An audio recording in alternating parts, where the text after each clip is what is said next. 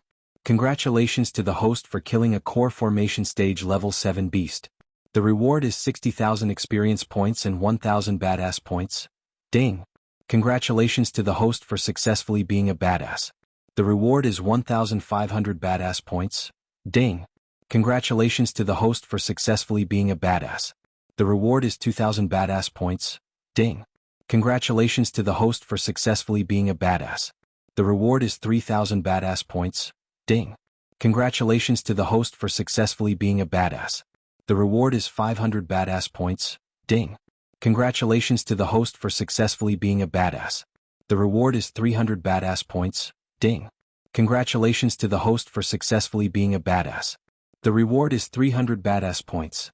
The moment the others noticed the headless snake lying on the ground in its own pool of blood and ghost in front of it, their faces went still with shock and amazement. There were still cracks of lightning dancing around and through the snake's body as well as grayish smoke radiating from the part where the head was. Even Noah was no different from the rest. Just then, the bearded earthworm let out a terrible sound as well before collapsing to the ground. Victoria was breathing heavily while clutching her sword tightly. She had more than 20 men before the fight but now, only 10 or so people stood behind her, terrified and ready to run for their life. Time to kill the worm, Michael thought to himself looking at the bearded earthworm. Although he hated Victoria looking at the injuries and the large wounds on the bearded earthworm's body, he felt grateful towards her because she just made his life better, a lot better. Until a few minutes ago his target was this earthworm, but when he noticed the snake struggling under the attack of Noah and his group, he changed his target to the snake. However, it was not as simple as blinding its eyes and killing it like he did. Before he actually fired bolts of lightning at the snake, he concocted a variant of the devil's breath and mixed the gas in the air around the snake using his arch energy. The more everyone inhaled the air without them knowing, they would become weak, including the snake. Coupled with his potion and Alicia's hard work of keeping the snake still, he got the chance to target its eyes, the weakest part in its body. His attack caught the snake in surprise, leaving no time for it to defend or dodge. Of course, he wanted to let the snake finish Alicia so he would have one less enemy in the future, but unfortunately, the devil's breath could only weaken the snake for a few precious seconds. Evan, give me your spear. Evan knew about his speed spell, therefore when he asked for the spear, Evan threw the spear to him because it would be more useful to Ghost than to him in this situation. The earthworm had already suffered major wounds in the battle with Victoria and her group. Since Earthworm was the weakest and Victoria used all of her powerful spells and her rare weapons to fight it, the worm's strength was reduced to almost 60%. Taking the spear, Michael didn't immediately activate the lightning dash but stealthily moved towards the earthworm while it was focusing on Victoria. If the earthworm could kill before he reaches his desired position to attack the worm, so be it, no rush, this was his thought. While he was snaking towards the earthworm, he signaled Noah and Evan to attack at the same time as he thought hand signs. Noah nodded, then Evan and finally Alicia. The trio didn't take anyone with them to ambush the earthworm because a large group could alert and take the worm's attention from Victoria. Michael focused completely on the target before him, not at the other two magical beasts ravaging the rest of the youngsters.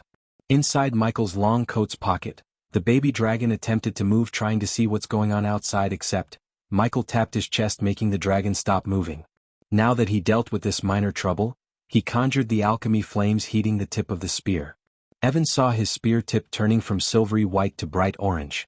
When he was just 20 meters away from the earthworm, he stopped and showed 3 fingers, indicating that he would attack in the count of 3.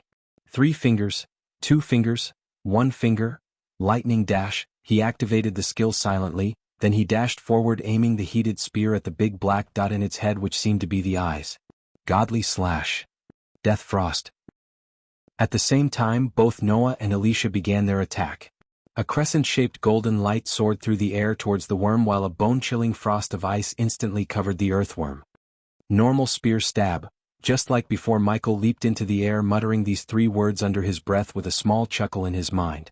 Boom. The golden light Noah sent was powerful enough to cut through the worm's strong scales, and the frost spell Alicia used crystallized half of its body, and the frost continued to crystallize the rest of its body. It's mine. Victoria screamed madly, seeing they are going to finish the job she started.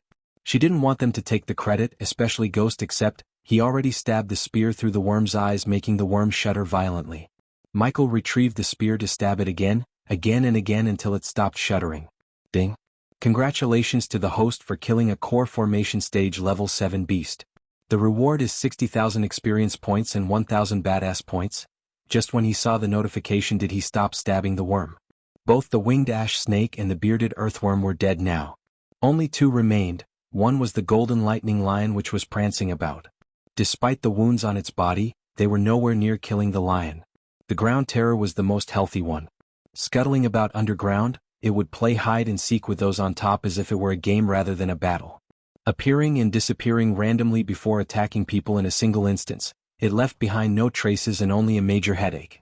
The groups who were fighting both the golden lightning lion and the ground terror had taken major casualties. At least a dozen men died fighting the lion, while many more had taken serious damage. As for the ground terror, it had already swallowed 7 men while injuring a dozen others. The ground terror hadn't even taken any damage yet. The golden lightning lion is far too strong. Come and help us quickly, or we won't last much longer. Help us deal with the ground terror.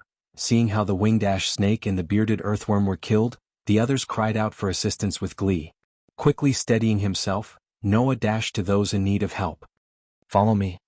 Without looking at the earthworm's corpse, Noah called out to the rest of the men to follow him to battle the remaining beasts. Surprisingly, Evan and Victoria followed Noah, but not before Evan took his spear from Michael. Are these idiots expecting me to join? No thanks. In the heat of battle, they forgot why they came here, but not Michael. He had no intention to help those youngsters because the remaining 2 magical beasts were not harmed, not at all. Although with Noah, Evan, Victoria, and Alicia by his side, he could kill one of them or even both. He didn't come here to kill magical beasts but to take the treasures inside the cave. Just like Michael, few of them had the same thought. They were looking for the right time to dash into the cave following Michael. Ignoring them, Michael dashed into a cave. This cave was unnaturally deep, and with every single interval, there was a single night pearl emanating a white glow of light. The interior and cave walls were glossy as well, meaning that someone had used an incredible amount of strength to cut the walls evenly. Bang! A loud sound could be heard up ahead as the entire passageway began to tremble. He began to hasten his pace even more before quickly arriving at an area where a single stone door blocked his path. Chapter 124. Michael ran his fingers through the old sturdy wall blocking his path. He looked around to find if there's a mechanism to open this stone wall, yet he could find only dust and pebbles around. Okay, let's do this the hard way then. He strode forward and immediately struck the door fiercely with his fist. With a muffled sound, the stone door continued to tower over everyone else, with only some dust being shaken down. At this sight, everyone who followed him behind was astounded. Even he had been stunned for a moment before muttering to himself, "Is this really a stone door?" He knew clearly just how much strength was put behind his fist. Even an iron door would have a hole blasted through it, but this stone door wasn't even scratched.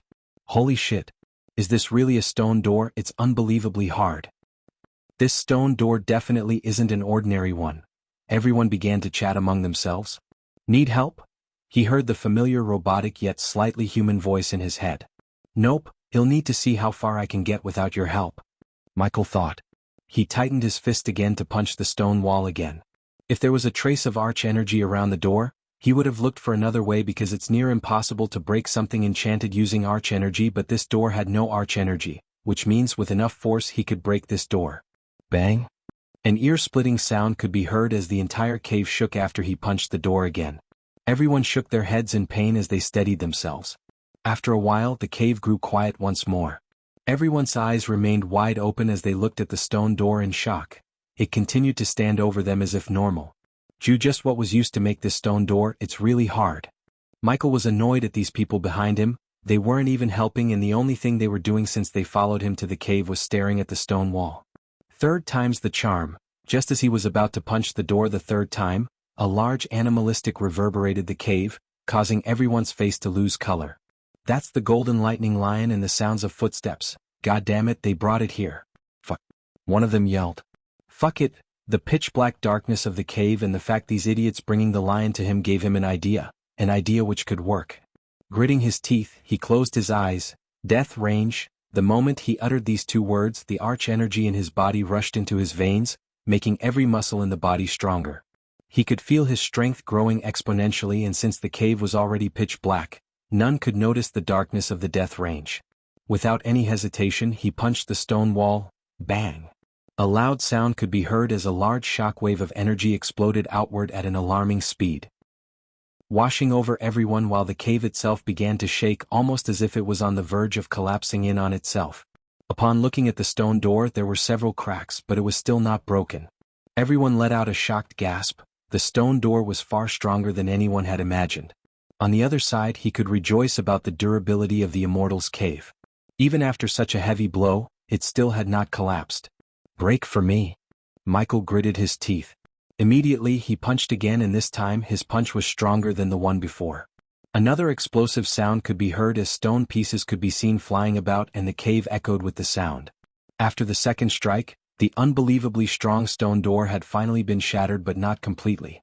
The hole that appeared at the wall could only let one person at a time. Even that person had to be slim enough to slide through the crack. Fortunately, he wasn't a bodybuilder or fatty. Let's go. Move quick. We can't fight that beast in here. Many shouted in terror while Michael was sliding through the crack to reach the side. He desperately wanted to block this crack, leaving these lazy bastards to die, but time was not in his favor. After wiggling his body through the crack, he came to the other side of the stone wall and reached the inner parts of the cave. The cave was extremely large and spacious. Hanging right on the ceiling of the cave was a single head-sized night pearl that illuminated the entire cave with its shiny glow. In front of him, there was a tall bookshelf, and on top of this bookshelf, there were some neatly placed scrolls. All these scrolls were covered in dust. They had clearly been here for a long period of time. Right next to a tall bookshelf was another single haphazardly made wooden bookshelf with several books on it. He walked up to the top bookshelf and grabbed a book with a sudden look of shock on his face. All of these books were rare spells. He was surprised by what he just found. Fiery Wrath creates a weapon of fiery energy. This is incredible. I just picked one at random and it was a rare spell. Michael's eyes were glistening in excitement. So many scrolls. There are also books. This is a library. No shit. The system sounded irritated, but he ignored it, sending everything he picked into his system storage before the system asks rent for storage space. Energy Rage creates claws of electric energy. Damn, I hit the jackpot. Michael couldn't hold his excitement, thinking how powerful he would become after learning all these spells. He would be untouchable, and he saved thousands of badass points. System, did you just laugh? The system went silent, but he could swear he heard the system chuckle. Clean first, think later. He had no time bitch with the system, as Noah and those idiots would come here soon, and then he would have to share this loot with them unless he wanted to make some powerful enemies by fighting. That he did not want, because the spells are valuable, but they are not worth it if he had to make powerful enemies. Thinking about this, he fastened his pace of storing the spells in his system storage while the people behind him were reading the spell scrolls one by one to choose which one they should get, considering they had limited space in their space ring. Baby Dragon, if we take everything here back to our sect, we will become the fourth big sect. Michael patted his chest. He could sense the baby dragon had fallen asleep, or it would have clawed its way out of his coat to give him a dragon saliva bath. Need a diversion. He noticed one by one people were turning their gazes at his bookshelf. Looking at this, he decided to turn their gaze towards somewhere else, and to do that, what would be better than a good old-fashioned flashbang? He knew one day this would come in handy after using these to get rid of the bandits during his first quest. He crept into the corner of the shelf where he had the cover of darkness and retrieved the flashbang. Fire in the hole, bitches, he snickered, throwing the flashbang to the faraway corner of the cave. Bang! The sudden flash and explosion sound shook the cave, making everyone jump back in shock and surprise. Just as the flashbang exploded, he waved his hand and took all the scrolls into his space ring before punching the bookshelf to make it fall to the ground. What was that? Michael shouted like he had nothing to do with the explosion. Move faster, people, the place might come down on our head. Like a good human being, he advised the people as everyone nodded. Those who eyed the bookshelf could now only sigh because they preferred to take what they could easily rather than lifting the shelf up and then search for a spell. As soon as he took all the spell scrolls, he laughed inside and joined the others to look around the cave, hoping to find even more treasures. Despite the expansive cave, the items within were relatively scarce. Aside from the rare spells, there was nothing else that made him excited as before, but that didn't mean he left those common and uncommon spells untouched. He took many of those scrolls without alerting the others, as he didn't want them to wonder where he got the space to store all the spells. Bah! Bah! Bah! Suddenly, the silent atmosphere of the cave changed by the thundering, booming sounds which seemed to be coming from breaking the stone wall. Soon, Michael saw Noah and the group rushed into the cave, making him curse those useless magical beasts outside. Core formation, my ass, why couldn't they kill them all? In the next second, something strange happened as the stone chess table slowly began to descend into the ground when an idiot who just came here began to investigate the table. Immediately jumping away from the table, Noah could only look on in astonishment as the table descended deeper into the ground before exclaiming, "W? What's happening?" He couldn't have activated some sort of mechanism, has he? Even as Noah spoke, the group of men in the cave all grew vigilant as they began to worry whether or not the mechanism that was activated would kill them. Seeing the sudden change, Michael was ready to use the teleportation scroll he got from the system to escape the cave. He did want to see how far he could get without the help of the system, but he would rather live another day to test himself than dying here. As the table descended into the ground, it was almost as if there was indeed a mechanism as Noah had said. The cave began to shake as a muffled boom could be heard and a hidden stone door slowly started to rise up from the ground.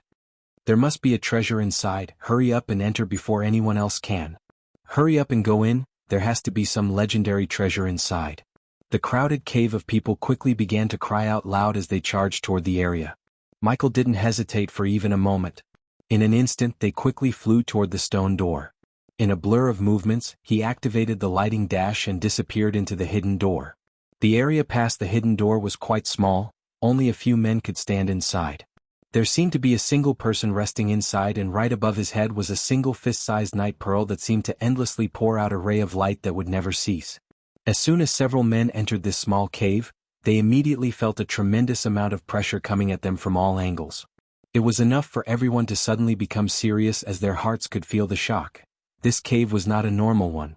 Right next to one of the walls was a single jade white bed. On the white bed, a single white skeleton could be seen maintaining a meditative position for an unknown amount of time. This entire skeleton exuded a fluorescent light from itself as well. Although it was only a skeleton, it was giving off an incredible amount of pressure. Even the faint amount of power that could be felt in the room was coming from this skeleton. This is the skeleton of a fusion stage cultivator. Victoria shouted out loud in shock at the skeleton. Noah, Evan, Michael all showed similar signs of shock at this newfound discovery.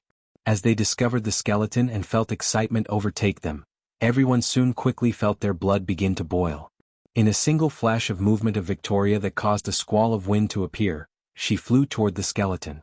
At the same time, everyone including Michael charged toward it.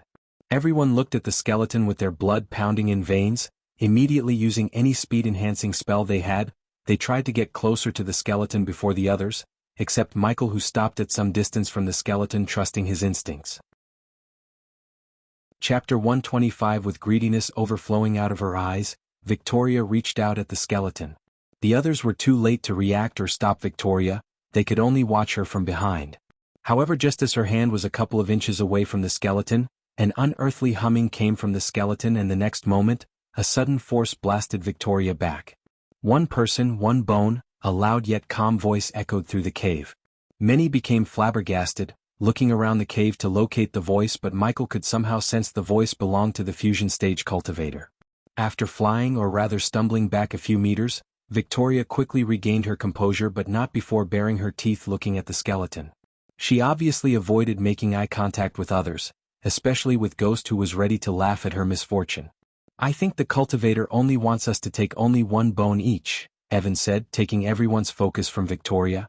Michael inwardly rolled his eyes, looking at the tension between Evan and Victoria. It was not a tension of hostility but rather the tension of affection.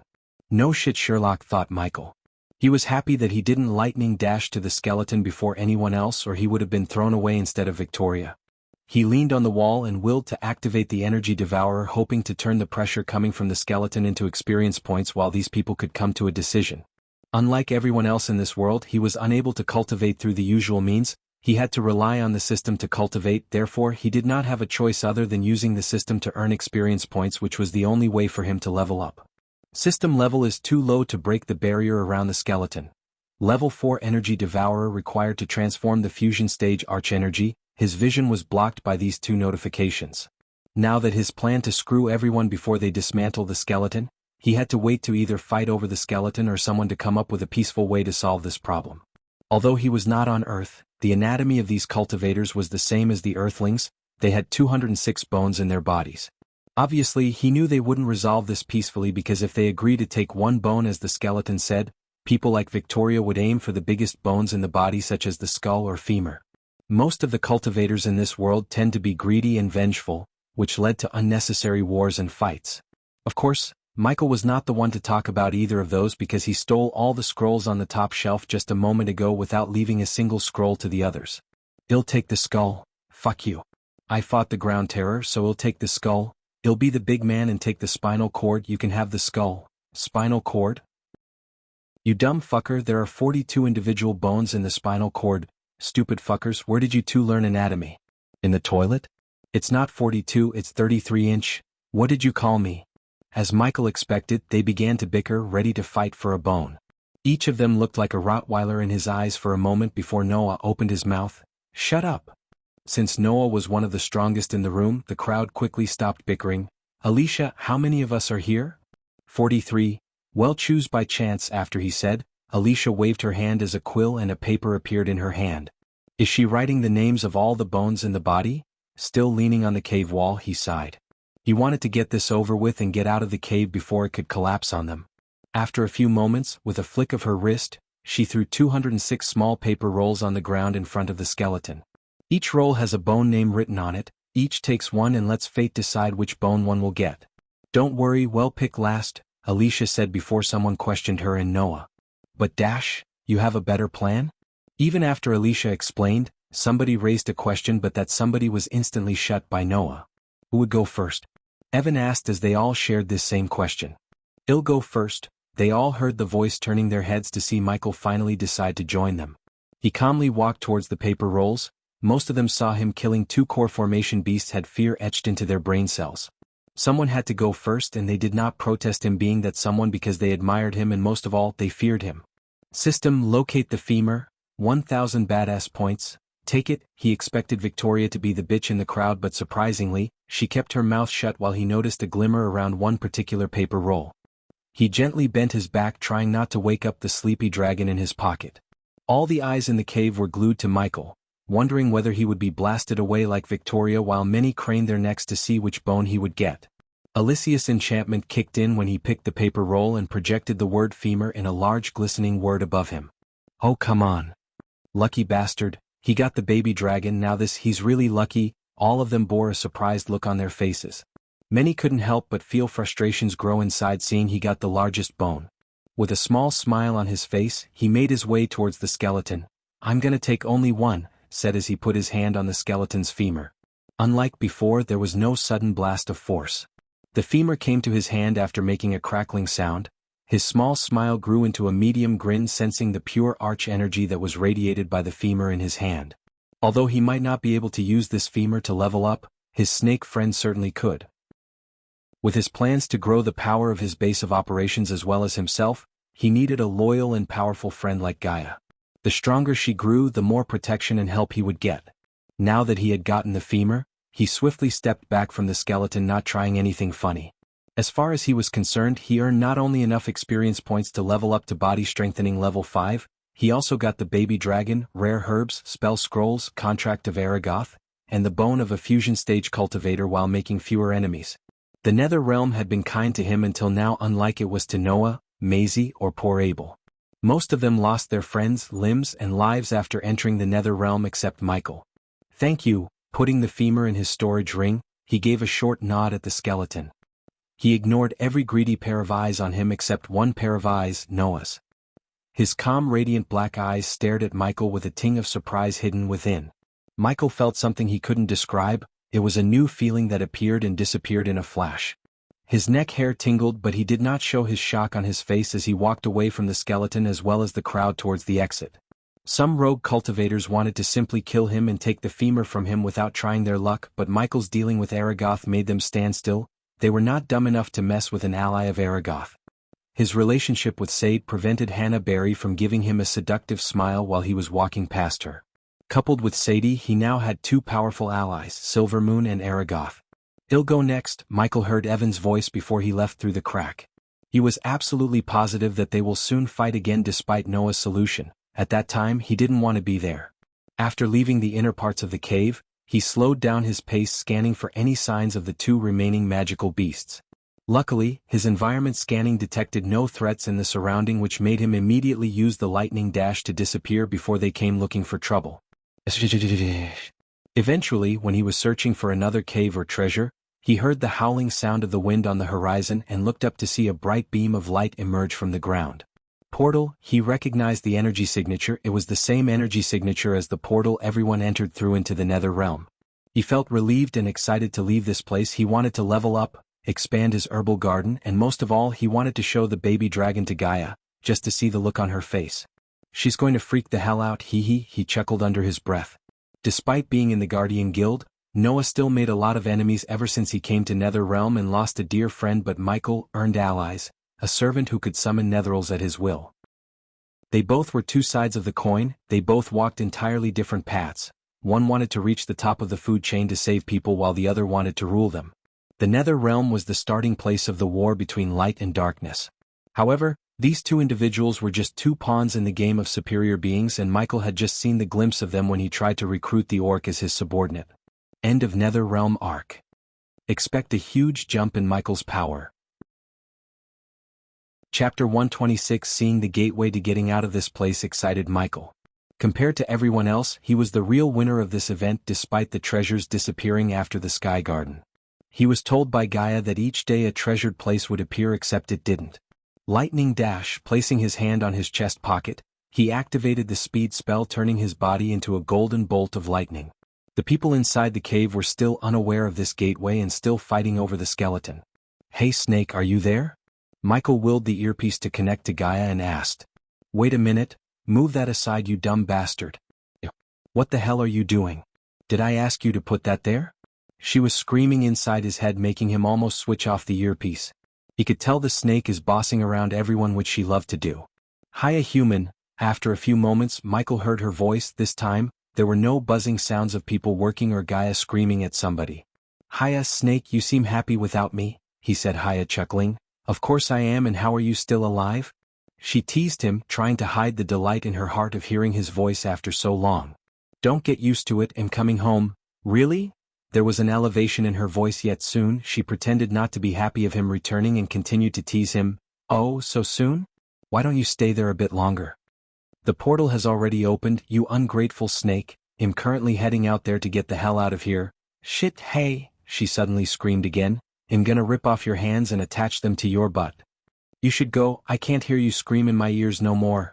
"Yeah, you do that, I have to babysit these stupid bastards or they might put the meat in the sewers." She cut off the line while he continued to run towards the portal. He couldn't wait to see the renovation works as well as his new restaurant that Gaia was boasting about. If he wants to keep a healthy and respectable relationship with Aragoth and major powers in the Elon continent, he had to keep his base of operations presentable to people. The Sunrise sect he left was barely presentable, as it could be looked at as a ruin. With these renovations, he hoped to receive a good amount of badass points every month, as the system said. 4 badass points, he got the Sunrise sect, and the restaurant could provide him with a steady flow of gold coins. No matter which world he was in, the rich liked to spend their time and money in a place suited to their taste and status. His 2 henchmen Daniel and Ricky were currently handing out flyers and hiring bards to promote the new restaurant. Although he had only one competition worth noticing, He didn't hold off his gold coins but ordered Gaia to spend as much as she wants to promote their restaurant. Thinking about his new schedule, he took a deep breath. In the daytime he needed to be at the Majestic making pills and potions for the Majestic, oversee the restaurant and play with the baby dragon. In the nighttime he had to terrorize the kingdom by killing criminals and such to keep the legend of Lucifer spread across the kingdom. However, after he leaves this place, he should lay low because killing Jane brought the frickin' church and attracted the king's notice according to Gaia. He was running towards the light beam on the horizon for hours, but it felt like he was running on a treadmill, not getting closer to the light beam. Meanwhile, the baby dragon woke and clawed his chest to make him stop running. The golden bolt of lightning slowly faded away, revealing Michael. It began to sour him with wet kisses, rubbing its little head against his chin. Alright, well, take a little break. Compared to everyone else in the body refining stage, he had triple the amount of arch energy in his body. Yet he was not an exception to getting tired of using all the arch energy in his body, for example using spells like lightning dash. In the daytime, powerful netherals rarely made an appearance, at least to his knowledge. During the nighttime he did detect a bunch of core formation and even a few core strengthening netherals in his environmental scanning. Nonetheless, he knew even with the masking effect and stealthy approach, it would be impossible to hunt these powerful creatures. Having a system doesn't mean he should get into fights half-cocked. Are you hungry again? Sitting under the shade of a huge tree, he asked the baby dragon playfully. Those vertical slit pupils of the scaly creature instantly transformed themselves to those of a puppy looking at the juicy red slice of meat in Michael's hand. Here you go, he said after throwing the piece of meat a few meters away from him. He didn't want to spoon-feed the baby dragon, spoiling the dragon. The baby dragon threw a little temper tantrum before hopping towards the piece of meat. System, open the pet window again, he willed the system. Soon, the bluish interface filled his vision. Pet name. Race, Forest Dragon Trust. 94% power. Arch sensing stage 1 inch. I'll come up with a new name soon. In system, is there a way to change my dragon's race? This question sounded so stupid in his head. However, the system did boast that it could do anything given enough badass points. So why the heck not? System level is too low to answer the host's question. He sighed, seeing the grayish notification box in front of him. According to Audiobook memories, this world seemed to have 4 dragon bloodlines: Inferior Dragon, Forest Dragon, Grim Dragon, and the noblest of them all, Royal Dragon. Rarity and power increased respectively from Inferior Dragon to Royal Dragon. The latter was rare to the point that only a handful of people in this world had seen them with their own eyes. If this was only rarity and power, Michael wouldn't have worried about the race much, but it was not. The Inferior Dragon could only reach the core strengthening stage, not one stage above. Forest Dragon could reach one stage above them, the soul refining stage, except most of them would die of old age. Only the dragon with either royal or grim bloodline had the chance to step into the half-immortal or to the stages above them. According to Audiobook's memory, grim dragons were the cheeky, pervy ones who loved to kidnap princes and princesses just for fun. They also loved to hoard anything that shines in the light, and to expand their treasure hoard, they would usually terrorize a settlement, making them hand over the valuables to it.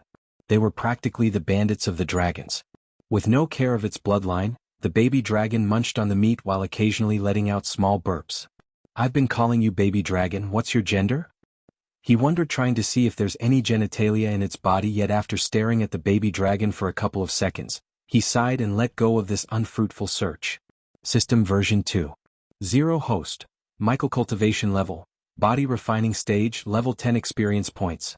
18000/200000, 1,110,000 experience points remaining to be consumed.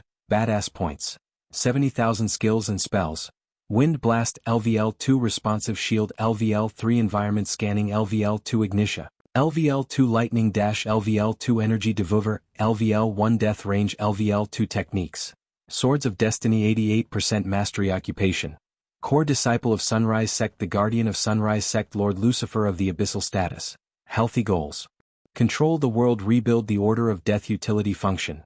Banker LVL2, Ratio 1000 Gold Coins, 5 Badass Points. Wealth, 685,000 Gold. Special Trait, 5-star Alchemist Subordinates. Gaia Loyalty Level 95%, Base of Operation. Sunrise Sect, the Abyssal. The number of badass pints and experience points immediately brightened his face. He became one step closer to reach the top of the food chain. The first thing he wanted to do after getting out is upgrading the system to level 3, because it keeps telling him the system level is too low to answer many of his questions. 30,000 badass points seemed humongous when he upgraded the system to level 2, but now, he could spend this amount without batting an eye. Michael was positive that Selena would come looking for him, doubting him for Jane's death. At that time he wouldn't be the same person she attacked at the waterfall. This time he would have the strength to return the favor in case she tries to attack him. "Come on, baby dragon, let's go." He stood up looking at the light beam again as the baby dragon came hopping to him. It then clawed its way to Michael's shoulder. In his focus at the portal, he failed to notice the grayish scale on the dragon's belly, which was crimson red before. Eventually running for another 2.5 hours, finally the light beam seemed closer to him. On the distance around the light beam, he could see a few camp tents and people who were packing up their stuff to leave the Nether Realm. Now that we have finished with the Nether Realm arc, we can finally get into the interesting parts. How about an adventure? Chapter 127. The closer he got to the campsite, he finally understood where the disciples of Aragoth went after he met them at the Sky Garden. They were spending their time waiting for the portal to appear. "Stay inside," he said calmly, looking at the baby dragon. The baby dragon let out a reluctant shrill before making its way into its dark home, Michael's coat pocket. Having a perfect way to keep the dragon safe didn't mean he could be careless. Many prying eyes of those rogue cultivators and of those who desire to have a dragon at their disposal might try to get their hands on the baby dragon. Obviously, he was not planning to keep the baby dragon hidden forever. What's the point of having a dragon if he couldn't show off to increase the badass points? But for now he decided to keep the baby dragon hidden. He was positive that prominent figures he met before entering the Nether Realm would come again. Those people were ruthless, dangerous, and powerful enough to make him disappear overnight. Despite the system's nagging to explore this world, adventure out of Breedia, he was ignoring the system as his full focus was on getting stronger to the point where he doesn't need to worry about someone taking the things he loves and cherishes. At the present moment he might have seemed overpowered, undefeatable even, but he only fought with inexperienced snotty kids like Maisie or Selena. The world was vast, there would be people who are cunning, strong yet deceitful. These people would overwhelm his advantage of having a system with their brain and actions. He was indeed the #1 hitman/assassin back on Earth, but that certainly didn't mean he's the #1 genius evil mastermind. To face people of that caliber, the only foolproof way he found is becoming powerful enough to defeat their tricks with overwhelming strength. This wasn't a novel he used to read, this was his life, a life he planned to live like a god. Unlike those main characters in the novels, he self-evaluated him to find his weaknesses as well as his strengths. Relying on luck or even on the system would not be one of his weaknesses. When he approached the campgrounds, he stopped using the lightning dash. By walking, he drew the attention of fewer eyes. One by one, the youngsters dismantled their tents. Some of them were fancy, some of them were makeshift, and the tent Michael was walking towards was not the latter. The flag with a large greatsword drawn on it waved in the wind majestically. Outside of the tent, a reddish-haired youngster calmly watched over his friends doing all the dirty work. There was a hint of surprise in Nathan's eyes when he laid his eyes on Ghost. Soon he twitched his nose because Ghost didn't exactly smell like Jasmine's, he reeked blood and dust. Ghost, Nathan each gave a short nod. "It's fortunate I met you here. When we go outside, come with me to get your coins," said Nathan, making Michael grin in delight. Renovating the sect, building the restaurant cost them more than he expected. Even as he speaks, Gaia was taking money from the Majestic and spending it on the construction works. After Nathan settles his debt, he would be a 1.7 million richer. "I didn't see you after the Sky Garden. Any luck finding treasures?" He probed Nathan to see him shake his head. "Our sole purpose to come here was getting rare herbs. Fortunately, we got those on the very first day. So we didn't roam around the place looking for more treasures. Besides, I heard there weren't any treasures after the Sky Garden." Those brown eyes of Nathan contained a hint of suspicion within them. When he first met Ghost, he didn't reek blood, and now he is, which meant he battled something, and chances were he was trying to get a treasure. "I was fortunate enough to come across few," Michael answered, showing his lack of interest in discussing this further. Nathan was nice enough not to ask further questions, which Michael appreciated very much. "About that contract I promised, you have to come to Aragoth and ask for me. Will do as soon as I break through to the body strengthening stage." He intentionally let these words out to milk some badass points through impressing these youngsters. Just as he expected, he began to hear the ringing sounds of the system notification in his mind. Nathan's mouth slightly opened in sudden surprise, he was speechless. A few moments after, he regained his previous composure. "Very well then, meet me whenever you can," he said with a short nod. "Nathan, are you an alchemist as well?" Michael asked the question in his mind ever since he met Nathan. Nathan seemed like he was expecting this question from him. Yes, I'm a level 2 alchemist. What gave me away? For the first time, the serious expression on Nathan faded away, and instead, a small chuckle occupied his face. You, Michael pointed at him, you said your sole purpose of coming to Netherrealm was to find rare herbs. Who else would do that except alchemists? Besides, Nathan didn't exactly radiate a warrior vibe. In fact, he seemed like a person who grew up like a greenhouse flower in Michael's eyes. Boom. As he finished speaking, a thunderous clap could be heard. They looked at the light beam to see at the bottom, on the ground level, a grayish hole big enough to let in a group of 5 appear. The portal has opened. Finally. Heck yeah. I'm going to drink myself to death. The rather silent atmosphere, the appearance of this portal instantly elevated the mood of these youngsters. They cheered, clapped, and bounced in joy while a few who barely survived this place sighed in relief. Shall we? Michael gestured at Nathan to lead the way as he followed them behind to the portal, controlling the excitement of returning to his sect, his friend.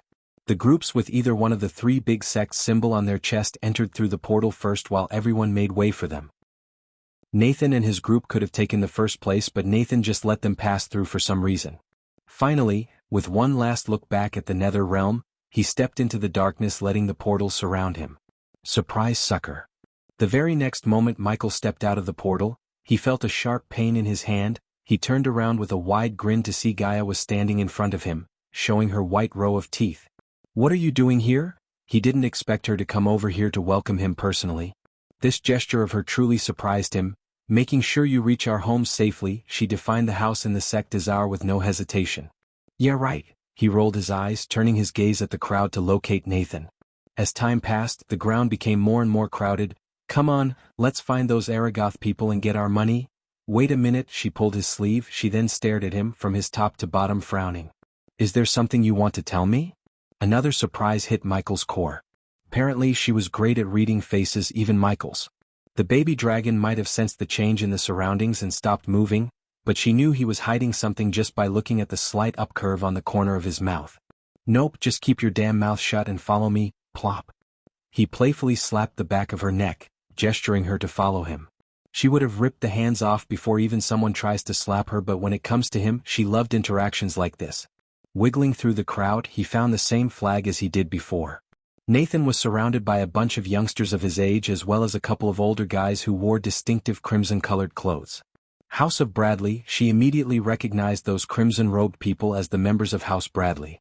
Seeing him and Gaia approaching them, they whispered something into Nathan's ear as he turned around. Uncle, he is the one I was talking about from the crowd. A steady-looking man stepped forward with 2 guards at each side. He was a level 10 core formation stage warrior. Michael could sense he was just a couple of months of cultivation from reaching the next stage. I heard you did good back there, young man. His hazel black eyes scanned Michael from head to toe while letting out a burst of wild laughter. It's an honor to meet you, sir, Michael said in return, grinning ear to ear. Cut the sir crap, call me Lord Malin. As you wish, Lord Malin. Here you go. The very next moment, Malin threw him a space ring with a horse etched onto it. This was the symbol of House Bradley. Michael did not even check inside the ring as he put the ring inside his system storage. This was a gesture to show them that he trusts them as well as to be in their good graces. If he wanted to survive in this world full of powerful men, he had to be under the shade of powerful men like House Bradley, until he himself reached the point of being the superpower. I heard you are also a 5-star alchemist. How about visit us sometime and let us pick your brain a little? Of course, Lord Malin, as soon as I finish dealing with some things back at my sect, I will come to visit you. Michael was not an idiot not to notice the ulterior motive behind Malin's invitation. Malin's voice betrayed him, showing Michael that this man needs something from him.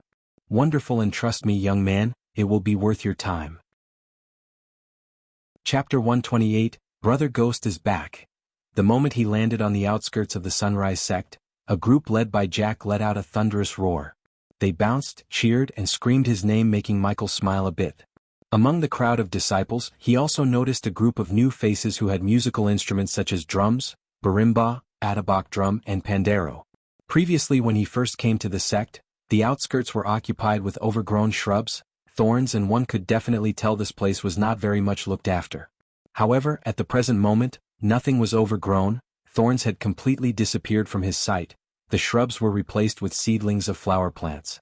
Brother Ghost, Jack came running bearing a face full of excitement and joy. Jack, you've leveled up. Jack moved on from foundation stage level 4 to level 8. Michael patted him on the back, making Jack grin even more. I gave that bastard enough pills to reach the body refining stage. Plop.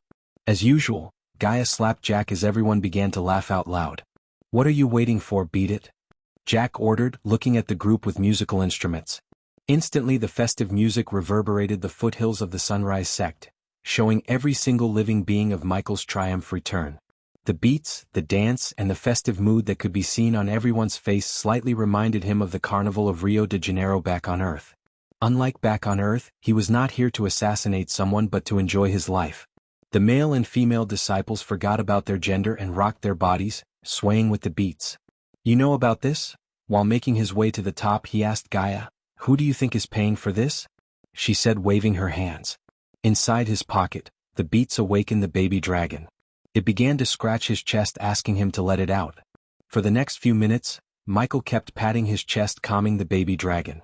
He did not want to reveal the existence of the baby dragon just yet. Eventually, the sight of the newly renovated buildings fell in his eyes. His brows arched in surprise. The buildings were nowhere near finished, but they were already looking better, much better than the previous ruins. Now we are talking, he thought, feeling the excitement stirring up in his heart. Thank you guys. Looking at the elders and Claire waiting for him in front of the teacher's quarters, Michael said to the musicians with a short smile. Ghost, welcome back. Welcome back to the world of the living. Young man. Claire stepped forward, giving him a loving embrace, an embrace of a big sister. Even though his full focus was on getting stronger to rule this world, people like Claire added flavors to his life.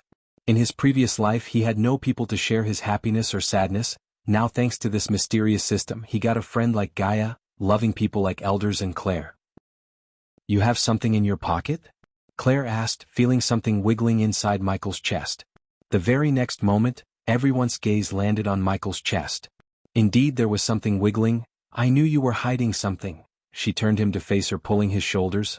Take it out. You asked for it. With a chuckle, Michael gently grabbed the baby dragon and pulled it out. A moment of stillness occupied the scene before Gaia jumped back, letting out a squeal. Hoo-hoo-oo, like it met a lifelong enemy, the baby dragon hissed at Gaia. The dragons and the Nagas were two foes in nature's order. Like a cat doesn't need a reason to hate a mouse, these two were just like that, only in larger, bloodthirsty creatures. A dragon. Holy fuck. My god. None noticed the change in Gaia's face as all their eyes were locked onto the baby dragon. The cute crimson-colored scaly created had attracted all the eyes instantly from Michael himself. Claire's hands trembled approaching the baby dragon, her voice stuttered. Hoo-hoo-hoo, it's okay, Michael reassured the baby dragon. For a few seconds, the baby dragon hesitated, sniffing Claire's hands before finally letting her take it into her arms. Brother Ghost, that's a dragon, Jack stuttered while everyone except him crowding around Claire to see the baby dragon. Where did you dash? He couldn't even finish his question. Shock overwhelmed his ability to speak. Where else?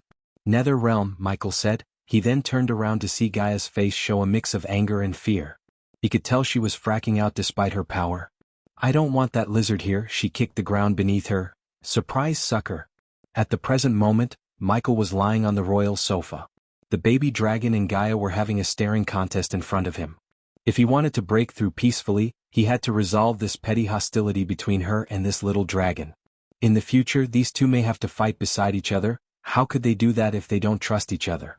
He must root out the hate for each other from their hearts before the baby dragon grows up to be a big dragon. For Gaia, he decided to give her some tough love to realize how stupid it is to fight with this baby dragon. Gaia, what? She asked without taking her eyes off the baby dragon. Doesn't this seem childish to you? He stepped in, giving a quick slap to both on the head. You. Michael aimed his eyes at Gaia. You are grown-ass girl, yet you are fighting with this baby dragon. She tried to open her lips, only to get yelled at again. I don't give a damn about what the dragons did to Nagas or Nagas to dragons. I want you two to trust each other. No food for you two until you find a way to get along. A horrified expression could be seen on their faces. The baby dragon let out a crying hoo-hoo. He was deadly serious about starving them, she could tell that much. Now she had two choices. The first choice, trying to steal food from the restaurant, but she didn't believe she could achieve that feat with him around. The second choice, find a way to get along with the baby dragon, as he said. Hoo-hoo, this is not my fault, you little asshole. She wanted to strangle the baby dragon when she heard it blame her for his anger. The baby dragon hissed, ready to scratch her pretty face. It didn't feel a bit afraid of his natural enemy, Naga.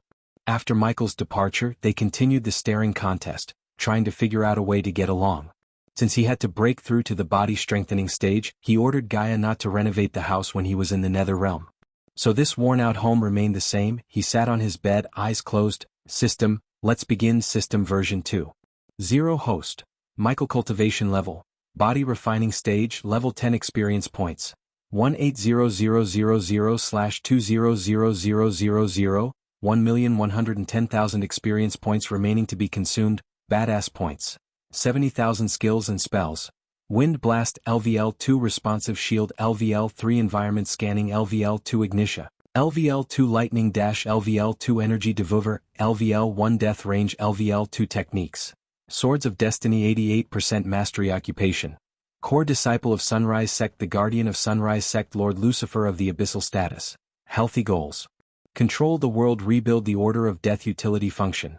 Banker LVL2, Ratio 1000 Gold Coins, 5 Badass Points. Wealth, 685,000 Gold. Special Trait, 5-star Alchemist Subordinates.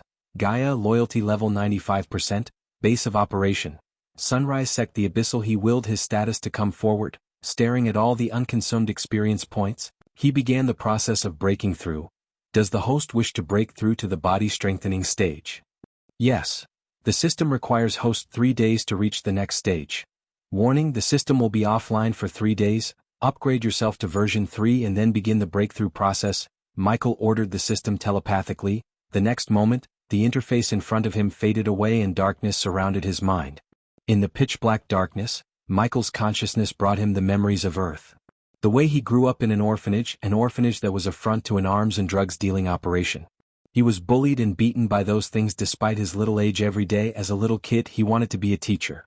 Every time the thugs would ask the kids in the orphanage to smuggle drugs, Michael resisted them. In return he would be beaten to a pulp. Beaten until his little heart finally gave up resisting them. He learned to adapt, bend the situation to his favor. In this life the circumstances changed but odds against him remained the same. After 3 days, congratulations to the host for reaching the next stage, the body strengthening stage. Congratulations to the host for leveling up. The current level is Body Strengthening Stage Level 1. Congratulations to the host for leveling up. The current level is Body Strengthening Stage Level 2. Congratulations to the host for leveling up. The current level is Body Strengthening Stage Level 3. Congratulations to the host for leveling up. The current level is Body Strengthening Stage Level 4. The system has been successfully upgraded to version 3. Omega Level Warning. Activating countermeasures. System safe mode activated. Chapter 129, The system's bluish interface flickered. Soon the bluish color turned to something gray dark. What the heck happened? An Omega level warning? What is that? Many questions riddled his mind. System level is too low to answer host's question. Why am I not surprised? Michael sighed. Little by little he began to realize something called Omega is messing with the system. This system was not like a system in the novels he used to read about. The badass system seemed to have a backstory of its own, enemies of its own. The system was an absolute peak existence in his mind, but now, it looked like there's something beyond that. He was nowhere near facing threats on that scale. All he could do for now was getting stronger. He showed this Omega threat to the corner of his mind and focused on his stats. System version 3. 0, safe mode, host. Michael cultivation level. Body strengthening stage level 4 experience points. 190,000/30,000 badass points. 40,000 skills and spells.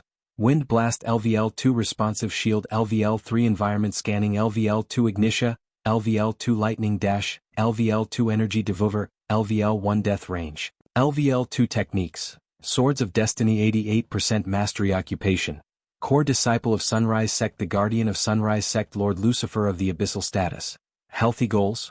Control the World, Rebuild the Order of Death. Utility Function.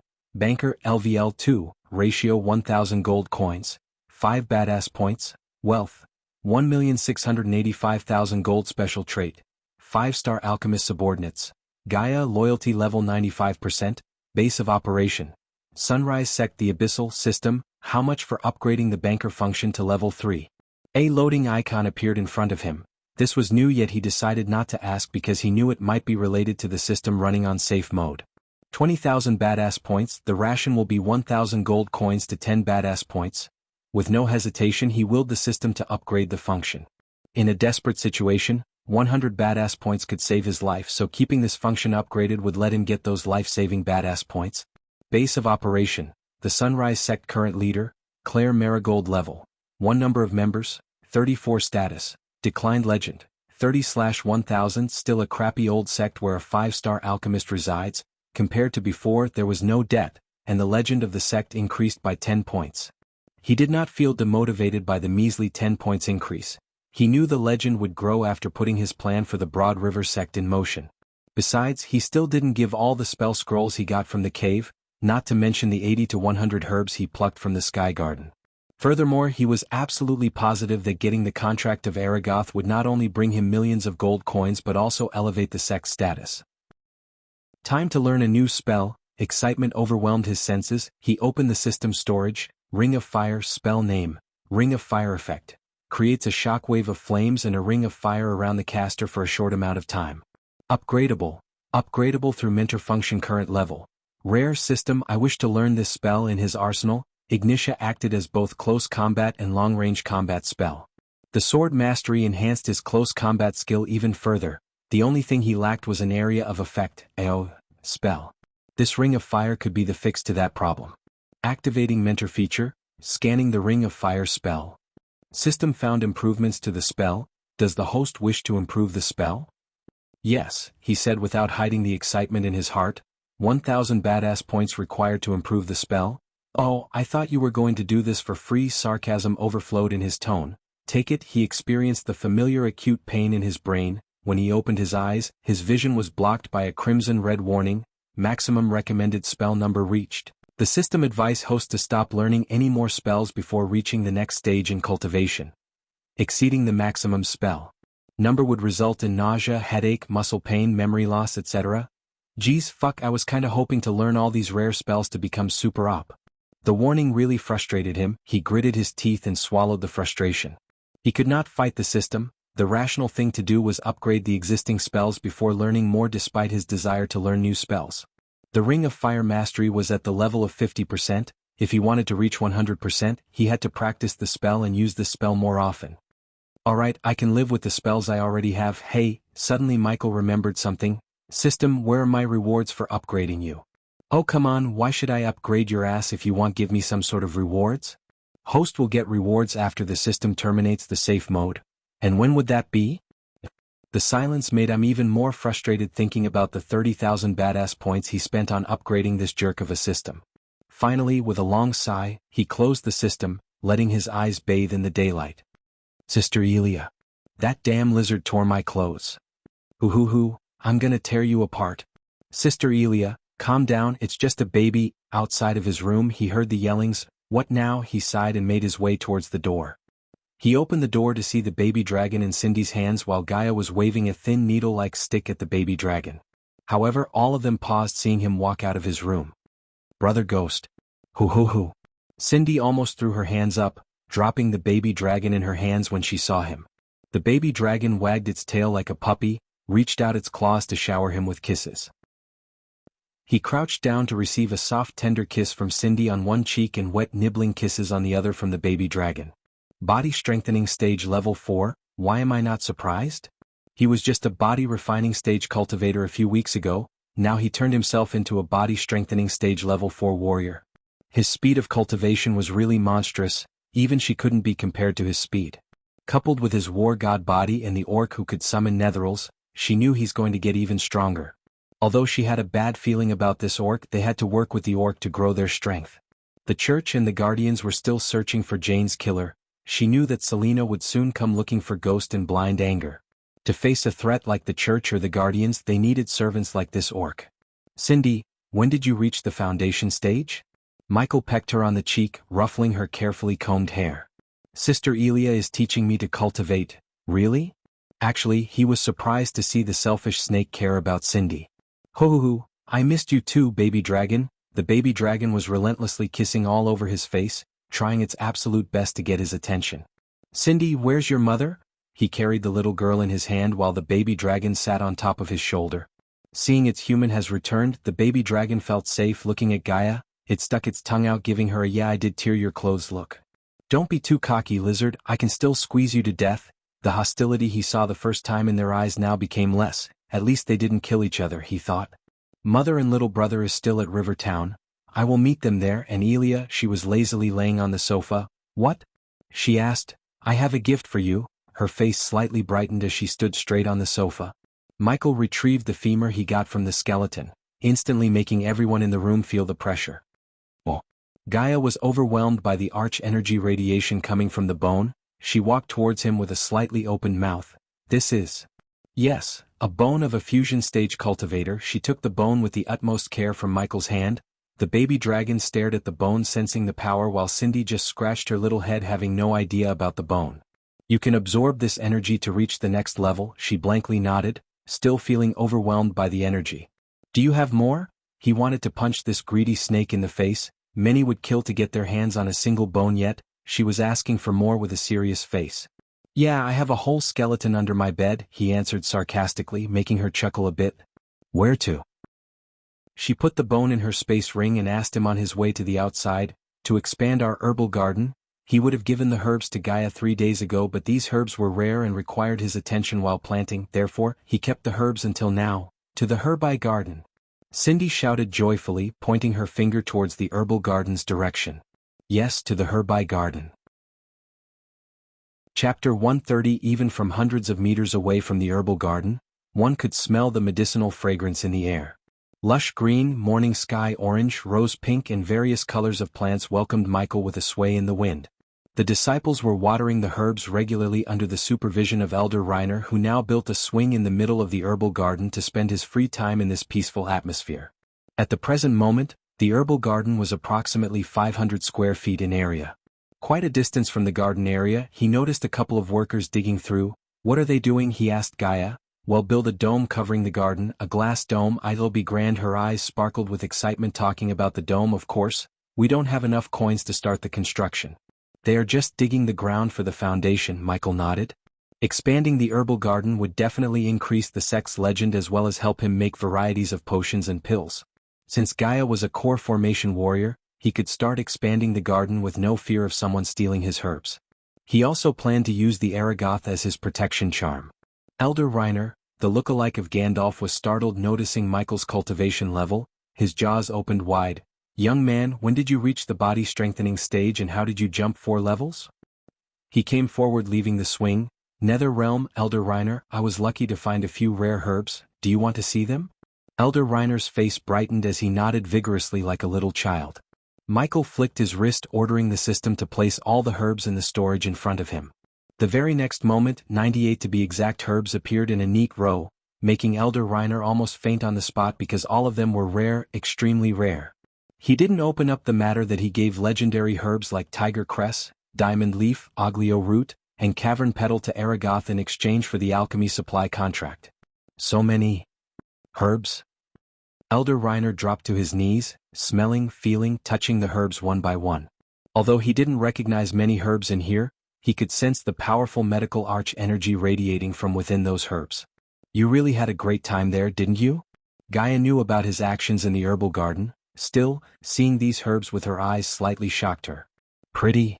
Cindy's big eyes sparkled looking at the ocean jasmine, which was a transparent ocean blue flower. The sweet fragrance and the beauty of the 5-petal flower overwhelmed Cindy. "It's called ocean jasmine, am I right, Ghost?" Suddenly he heard the voice of Claire. Turning around, he saw sect leader Claire, as beautiful as the ocean jasmine itself, walking towards him with a smile like a morning sun ray. Her golden blonde hair now became more golden and wavy, dancing in on her shoulder. "You're right, sect leader Claire. You have grown stronger." Claire clutched his biceps playfully, not as stunned as Elder Reiner. After hearing what Gaia did to those adventurers and Michael's feat during the Phoenix auction fair, she herself had grown stronger, tougher. She wanted to be the leader everyone follows to death, not a sissy. What could make her afraid when she has Ghost behind her? His reputation had even reached the capital city. The king of Bredia himself treated them with the utmost respect because of Ghost. He was the guardian for all of them. Michael didn't fail to notice the confidence in her eyes. The woman in front of him was not the meekly soft Claire he first met. This was a new person. Not only her, Everyone in the sect seemed to be a new person. He affected the greater than he expected. She gave a quick kiss to the baby dragon on his shoulder and then she looked at the little Cindy. When Michael put the little girl down, she immediately went straight to the ocean jasmine, burying her nose onto the petals. Just as she was about to pluck the flower, Claire grabbed her little hands. Cindy, if you love a flower, don't pluck it. Because if you pluck it, it dies and it ceases to be what you love. So if you love a flower, let it be. Love is not about possession. Love is about appreciation. Michael didn't mind Cindy plucked the flower, of course. He would have reminded her of the preciousness of the flower before giving it to her because he would never spoil her. However, Claire's words made more sense. Yes, Teacher Claire, I will not pluck any flowers, I promise. Good. Claire ruffled her head, giving her a warm kiss on the forehead. Elder Reiner, shall we start planting them? For the next few hours, Elder Reiner, Michael, Jack, and many male disciples got their hands dirty planting each herb in the suitable place following Michael's instruction. Gaia, Claire, and the girls made lemonade, keeping the workers energetic while the baby dragon played fetch with Cindy. The scene resembled the scenes of a happy feel-good movie. Michael mixed the netheril ash with the soil in the right ratio to make the herbs grow faster and healthier. The previously 500 square feet garden now became almost triple the size as many of the herbs Michael brought would take a lot of ground to grow. After finishing planting them, he plucked enough leaves, roots, flowers, and parts of the herbs to make new pills and potions. What are we gonna make? Gaia came after they had done all the dirty work. Though she was with Claire who made lemonades for them, the snake was only there to drink them, not to work, not to help. Wisdom potion, mind control pills, love potion, elemental resistance potion, perception pills, hallucination potion, camouflage potion, enhanced healing potion, and the one we talked about, the latter was the pill to counteract the lie detecting potion. There was a chance of Selena bring this potion to test him to see if he had anything to do with Jane's death. This recipe to neutralize the effects of the lie-detecting potion could only be concocted by him because he bought the recipe from the system.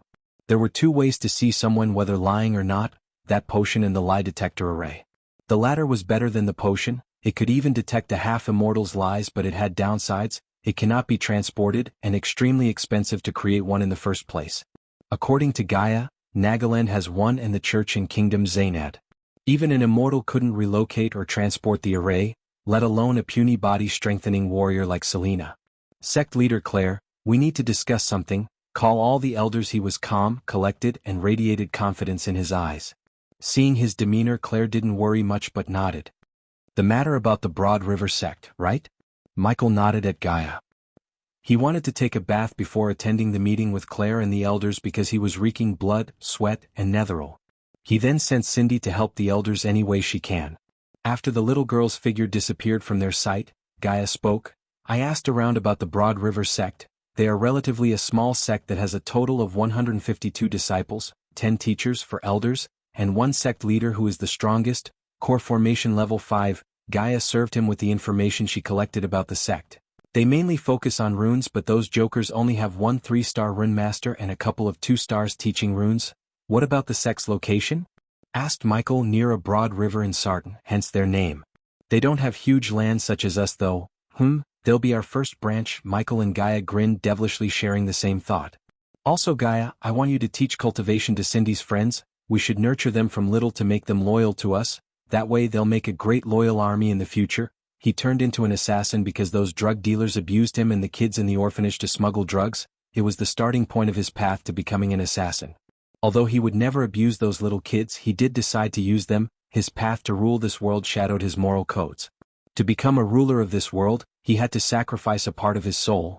The seed of the Dark Lord inside him had already started to sprout, more than he wanted to. I like the way you think, human, she returned, a devilish grin of her own. At the present moment he did not know what he was slowly becoming. He was thinking that everything's under control except the universe. The higher power has a different plan. However, does everything in this world is black and white? What makes Michael the bad guy and what makes Noah the good guy? Is Michael really the bad guy for planning to use those innocent kids? There's something you should know about the Broad River sect, human. Chapter 131. Matthias Mills was sitting in his carriage with his hand bracing his head.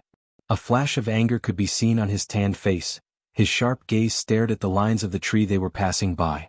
In front of him, a middle-aged woman was pouring him tea. Despite the black cloak covering her face, her movements weren't interrupted by the cloak at all. Drink this tea, sect leader, it'll soothe your anger, the woman said. If one was to look closely, they could see the burn mark within those shadows of the cloak. "Nothing can soothe my anger, Ella," gritting his teeth, Matthias answered. "Well, something should. Before we make it to the Sunrise sect leader, without letting the tea go to waste." Ella took a sip instead of giving him. Matthias' gaze turned from the scenery outside to Ella, who was now leisurely enjoying the tea. "I'm saying this for your own good, sect leader, don't underestimate that ghost. Nowadays these young freaks disobey the laws of nature like eating breakfast." "Meaning?" Matthias' tone was filled with rage. She knew he is boiling in anger, yet she continued with paying no mind to his mood. "Meaning you can't weigh him by just looking at his cultivation level. I heard he killed a body-strengthening stage cultivator when he was at a foundation stage. Funny thing is, he was also a sect leader." "Are you implying dash?" "I'm implying nothing. I just want you to be calm when we talk to him. Don't be rash," Ella interrupted Matthias, advising him not to be rash except she wanted him to be. "If you don't mind, sect leader, let me do the talking." A flash of anger ran through his face. He reached out, then he grabbed Ella by her neck as he said, "I do mind because I'm the sect leader, not you." He was squeezing the life out of Ella. She was helpless. Only after a few moments of torturing her, he let go of her neck. "Don't think I don't know you eyeing the sect leader's seat for yourself, but you can't be the face of the sect with a face like that." A murderous glare could be seen in her eyes, but the only thing she could do is swallow her anger and wait for the right time to strike him down. "Just wait until I reach the core formation stage, I'll rip you to pieces," thought Ella. The rest of the journey was filled with silence in the carriage until they saw lines of carriages and crowds of people. Ella recognized most of the carriages belonged to the noble houses of Sartan. Her disciples told her about the Majestic and its business, yet seeing with her own eyes surprised her nonetheless. The crowd was queuing from the foothills to the Majestic, which was located atop the mountain in front of them. They had to reach the mountaintop to reach their meeting spot, but their path was blocked by these carriages and crowds. "Stop." Just as they were about to stop behind the last carriage in the queue to the top, they heard the voice of a teenager. Ella looked outside through the window to see a blonde-haired youngster waiting for them in front of the carriage. "Sect leader Matthias, Elder Ella, welcome to Sunrise Sect. Follow me, sect leader Claire is waiting for you." Seeing there's no way for them to reach the top in the carriage, Ella and Matthias stepped out of the carriage to follow this youngster. "Why didn't Claire come to receive me?" The moment Matthias stepped out, he scowled at the youngster while Ella just stood back waiting for the events to unfold. "Sect leader Claire," the young man emphasized the word sect leader and continued, "is handling something very important, so she sent me to personally receive you and lead you to her. If you please follow me." The way the youngster answered sparked the fuel of anger inside Matthias. The youngster was just a body refining stage cultivator, level 1 at that, yet he showed no fear seeing a core formation cultivator like Matthias. "Lead the way, kid." Ella was bouncing in joy. The more anger Matthias gets, the better the chance for him to start a battle with Ghost. With a nod towards Ella, he turned around and walked towards the top of the mountain. While they were following the young man, Ella saw a group of girls in revealing dresses, Silver Moon girls. Ella recognized the young man, immediately waved his hands at them, almost like he was instructed to. "Hey, Brother Ghost said he has new pills and potions that would help your senior sister Kaplan. Remind her to visit him." "Will do, Jack."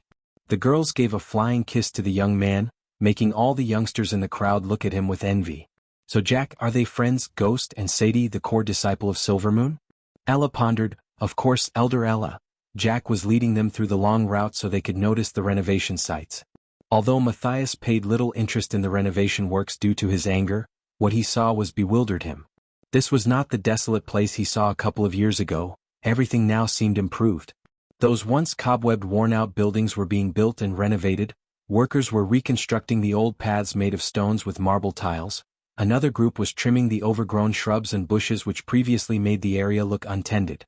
Ella saw the Sunrise Sect disciples before. At that time, they wore the bright orange uniforms, but now, including the youngster in front of her, the disciples wore clothes that were either black or closer to the color black. "Oh, I almost forgot." Jack bit his tongue, taking out 2 pamphlets with the Sunrise Sect symbol drawn on them. He then handed over the pamphlets to Matthias and Ella. Without even taking a single glance, Matthias crumbled his pamphlet and threw it away. Ella on the other hand took a closer look. "I'd love to take a tour around your sect, Jack." Matthias threw a cold glance at her as she shrugged. "What? Since you don't want me do the talking, let me at least do this." Matthias saw no trouble in letting her take a stroll around this place. It was not like she could do anything by taking a tour. "Wonderful, Elder Ella. We'll begin our tour after leaving sect leader Matthias at sect leader Claire's residence." Jack clapped his hands, almost sighing inside. After taking another 100 or so steps through the construction site, They reached lines of individual houses which looked majestic, grand even. Each house was almost finished, but even at this stage, that triangle roof on the front, 3 long chimneys on the top, that white and royal blue paint gave each house a sumptuous characteristic. This time, Matthias' eyes widened in surprise as he followed the youngster to the house which was just a couple of weeks from getting finished. "Take a break, people!" Jack shouted at the people who were placing windows, sandpapering the walls to start the painting works, as well as cultivating the ground in front of the house to ornamenting the house with plants and such. Jack's relationship with Gaia and Ghost gave him a certain pull within the sect.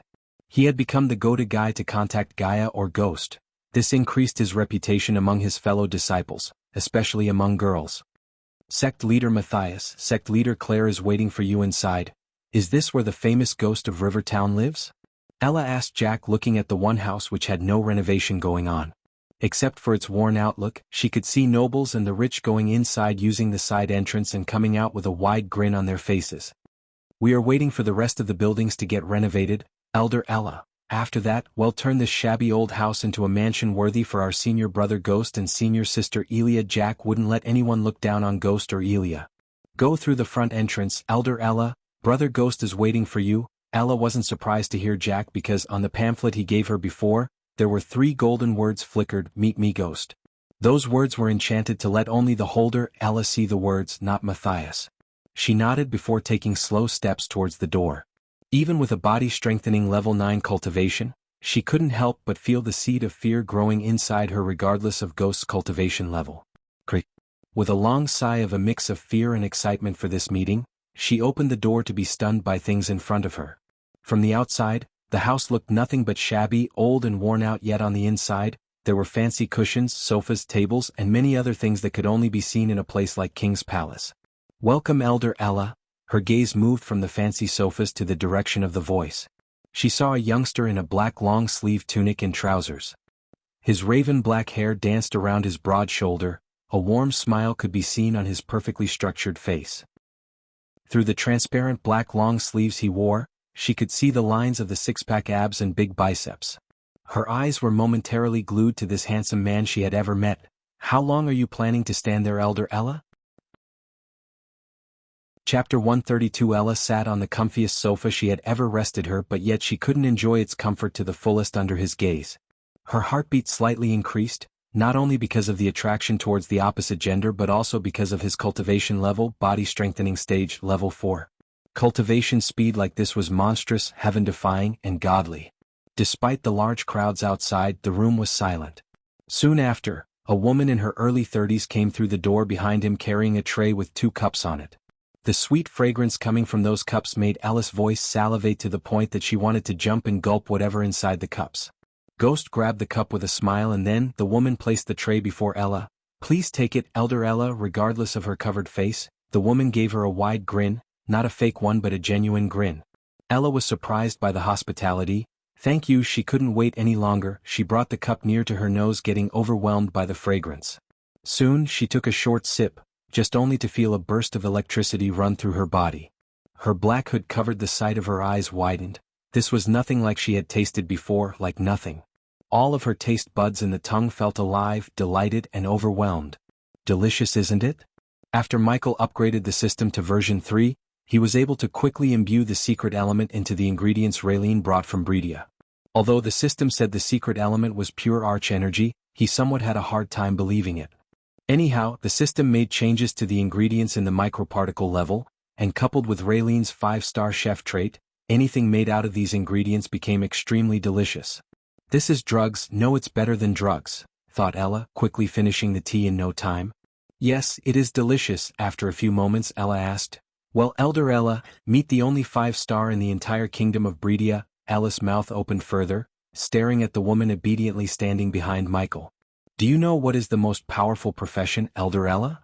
Michael asked after placing the cup on the table in front of him. Ella blankly shook her head. She was still overwhelmed by the fact the woman in front of her is a 5-star chef. She didn't doubt this fact because no one else could have made a simple tea this delicious. "Alchemy, there are potions and pills for nearly everything, including for those burn wounds." Michael pointed at Ella's half-burned face. Her heart skipped a beat, mouth became dry as she mumbled, "How dash, baby dragon." Ella heard a squawking sound. Her mind was blank due to overwhelming surprises and shock she has been receiving ever since she stepped into his home. Soon Raylene took the cups and left the room, leaving them to their meeting. Wow! She jumped back on her couch. It was a little dragon, a baby dragon. She had never seen a baby dragon before, or a real dragon for that matter, but she had seen paintings of dragons and the creature in front of her resembled the paintings. She felt the noble aura the creature was radiating. Each of its movements was majestic, dignified. It climbed on his shoulder with ease and dropped the thumb-sized cup it was carrying in its mouth. Michael sent the thumb-sized ceramic cup floating towards Ella. Apply this cream on the wound in your wrist. Michael had seen those wounds on her forearm despite her full sleeves. This will go a lot smoother if you trust me, Elder Ella. Besides, you have nothing to lose by applying that cream. H.U. The baby dragon knew he gave her an order, and it kept staring at her until she slowly took a small amount of this bluish cream and applied it to her wound. The cream touched her skin. Her burned skin had long ago lost the sense of touch. Even she wouldn't look at her face or her naked body without feeling nauseated. Half of her body had ugly burn wounds that made her cry her eyes out every single day. Until 13 years ago, she was a pretty girl. Even though she was not an angelic beauty who would instantly make men fall in love with them, she had a few followers. She was the one who was meant to be the next sect leader of the Broad River sect, but this fact changed when she met with an accident she would never forget until she dies.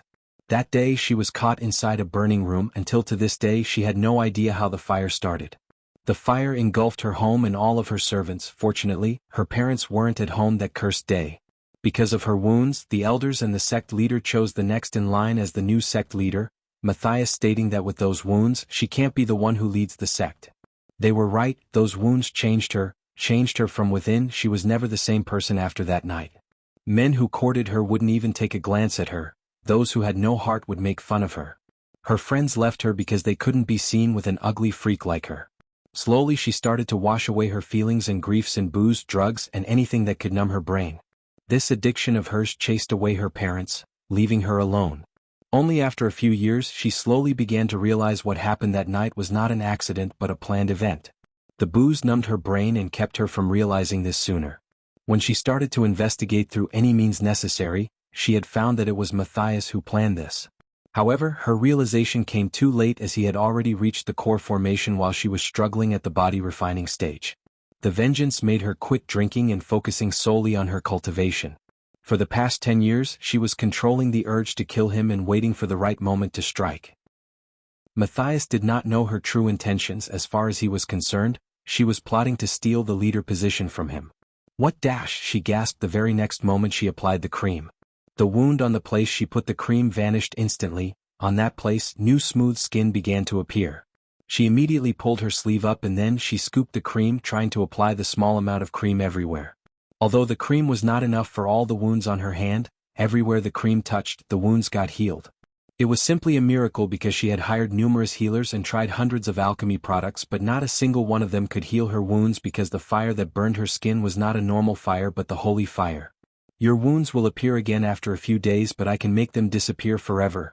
There was a small pause in his voice before continuing. Only if you do my bidding, he said while gently rubbing the baby dragon's chin. He looked calm and careless. Anything. She saw those ugly wounds disappear. She felt the cold breeze brushing through her smooth skin again. She wanted this cream, she wanted it desperately. As we speak, sect leader Claire is making an offer to merge your sect with mine under the leadership of sect leader Claire. But you know the outcome of this, right? She nodded, knowing very well that Matthias won't even consider this, not even in a million years. I can simply kill him and subdue your sect within a day, but if I did that, your people will sooner or later revolt, hinder the growth of my sect. She knew he was right. Matthias may be an evil son of a bitch to her, but everyone in the sect would definitely leave or revolt if Ghost forces them to join his sect.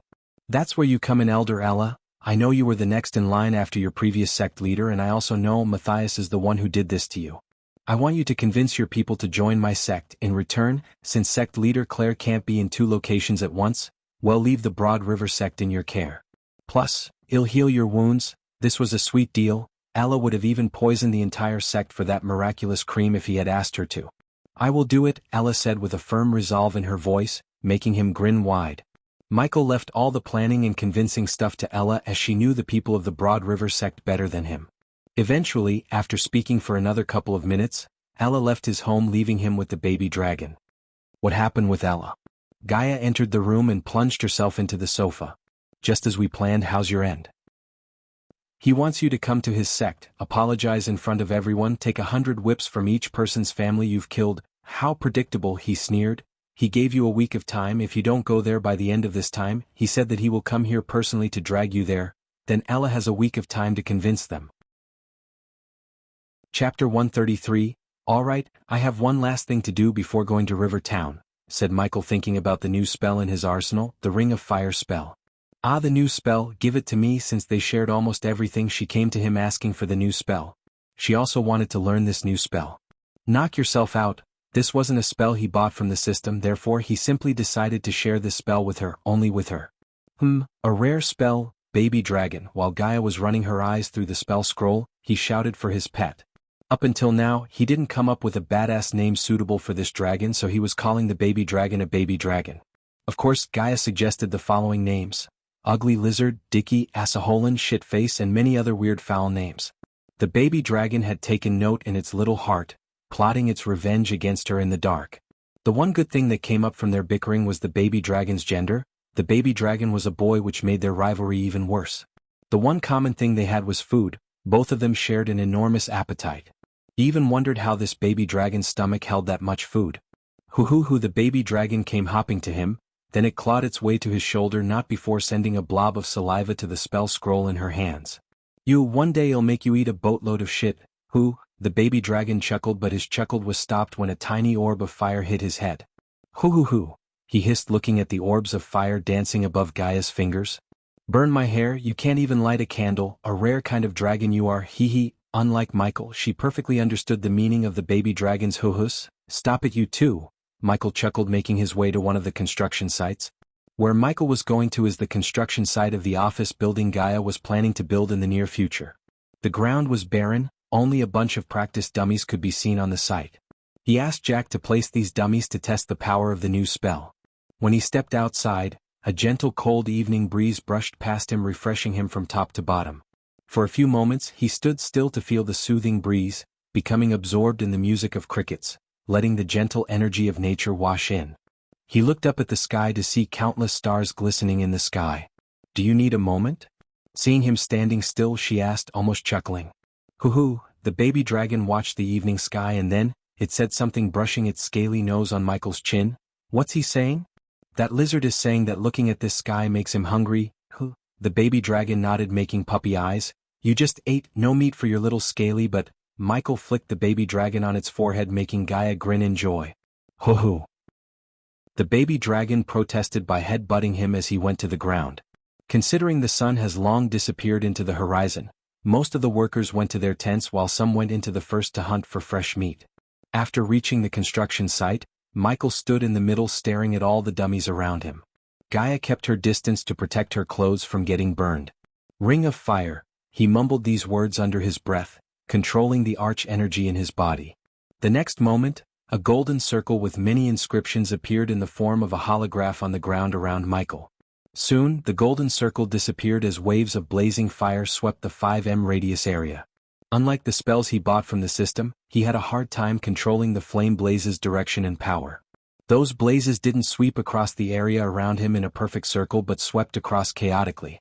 While he was trying to exact control over the blazes, from the ground appeared a circle of fire, turning everything into ashes within the circle except him. The blazes had already charcoaled the dummies, but the circle of fire was hot, too hot to the point that it turned even the mud and dirt into ash. From afar, drops of sweat could be seen on Gaia's face. She felt the temperature rise significantly, to the point she had to use arch energy to protect her skin from getting burned. What stunned her was she is a core formation warrior, while the spellcaster Michael was just a body-strengthening stage warrior, yet the spell had this effect on her. Even a group of body-strengthening stage warriors with no defense shield around them wouldn't be able to withstand the heat for more than a couple of seconds if he used all of his arch energy. At the moment he was only using half of his energy to get the hang of this spell. 52% mastery. Michael willed the system to show mastery over this spell. He still had a long way to go before reaching 100%. The only way to reach 100% was to practice the spell every single day and increase the arch energy he put into the spell little by little. A bunch of netherals would make a fine target for this spell, Michael thought. The mere thought of him killing hundreds of netherals to farm experience points gave him goosebumps. It was the ultimate shortcut to reach the pinnacle. After this, you really should stop learning new spells, Gaia warned him after the hot blazing fire around him faded away. I don't know you know this or not, but learning too many spells will cause your arch energy to become weak and damage your brain. How many spells should one learn? Michael asked. It depends on one's cultivation level and the power of the spell.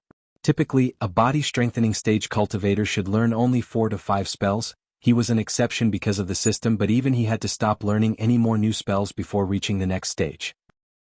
If not for this restriction, he would have learned all the spells he got from the cave, turning into an absolute monster. This is for the best. I should upgrade the already existing spells before learning new spells, not that I need to learn new spells, he thought inside. For the next few seconds he focused on all his spells before creasing his brows. I need to figure out a way to utilize the Wind Blast spell. In his arsenal, Wind Blast was the least used as well as least powerful spell. The system rewarded him with this spell, and although he didn't use badass points on this spell, this still occupied his arsenal of spells, preventing him from learning a new spell. From tomorrow, you're gonna help me train my sword skills, as a standalone spell. Wind Blast was a weak spell, but he decided to combine this spell with his sword skills. Using one hand to swing the sword and the other to cast the Wind Blast might be the best way to utilize the full potential of the spell. Killing the netherals in the abyssal might also give him a new perspective about the Wind Blast spell. Get ready to get your ass kicked, Ghost. When he uttered his name, she grinned devilishly, almost certain she was going to beat the heck out of him tomorrow. Oh, Michael smiled inside and stepped closer to her. Wind Blast, ah. The sudden blast of wind almost lifted her skirt up. She was caught off guard. Lightning dash, stop you bastard, she screamed, chasing him behind to make him pay for what he just did. The halo of the horizon arrived with golden grace. On the large luxurious bed of Michael, he was sleeping with the baby dragon curled up on his chest. Last night was a great exercise making Gaia chase him around the sect. Even without a spell like Lightning Dash, the snake was damn fast. After they got tired, they laid on the green grassland staring at the night sky before they came to their home, searching for the comfort of the bed. While he was rolling on his bed, he heard knocks on his door. Brother Ghost, Sister Elia, wake up. Michael opened his eyes. He knew it was Jack outside the door. His voice contained a hint of panic. What all little shit? Gaia yawned slowly, opening her eyes. Sister Elia, wake up. The Baron and his men are on their way here. Soon, the sleepiness in their eyes disappeared. Instead, an amused expression flashed across their faces. So they finally decided to show up, huh? Michael put on his black transparent full-sleeve shirt. Oh. The baby dragon also yawned, blinking his eyes. He woke up. Come on, baby dragon, we have a bitch to deal with. As these words escaped his mouth, he flicked his wrist as 2 green pills appeared in his hand. The 2 pills were the size of a baby's fist. They radiated a smell of rusted iron. The baby dragon twitched its mouth when he took a whiff. Michael tossed the pill into his mouth. Swallowing the pill, he made his way to receive the Baron and his men. Chapter 134. With the baby dragon on his shoulder and Gaia behind him, he opened the door to see the panic-stricken Jack. A couple of drops of sweat could be seen on his face. What are you afraid of? It's just Baron and his men, Michael said, stepping out of his home. He looked at the rising sun on the horizon. Today sell the usual stuff, I'll make the new pills and potions later. But Brother Dash, don't worry about the Baron, I'll deal with them. Get the fuck out of here. Gaia's tone gave Jack no space to continue. He could only run away from her before she the crap out of him. Do you sense them? His calm face turned cold after Jack left. Gaia nodded. The baby dragon's round pupils became vertical slits, sensing the powerful presence around them. Yes, we are surrounded, but I don't know how many. 56 powerful figures. Might be more than that. His environmental scanning was just at level 2, therefore it could only sense a limited number of powerful hostiles around him. If they were at the core formation stage, he would have detected their cultivation level, but he was unable to sense their cultivation level, which meant they were stronger than the core formation stage. Among the 56 he could sense, some of them were concealing themselves and floating directly above them in the sky, some were hiding in the ocean of trees around them. Do they think it's easy to catch me? Michael snickered inside his mind. Can you sense their cultivation level? Gaia asked. She didn't show it on her face that they noticed the presence. All of them are above the core formation stage. He had already paid the system to prevent anyone from eavesdropping on their conversation in case these unknown figures were doing just that. If they were eavesdropping, they would hear nothing but some random conversation about life in the sect. Michael walked to the side, to a place where the customers could clearly see the events unfold so he could earn badass points utilizing this situation. Eventually, after waiting for the Baron and his men, Michael saw a large crowd of soldiers adorning full metal armor marching up the steps to meet him. At the same time he looked up to see an object soaring through the sky. "There she is," Michael snickered, recognizing the person atop the flying sword, Selena. The Baron and his men locked their eyes with him. They kept marching towards him until Selena landed in front of them with a loud thud.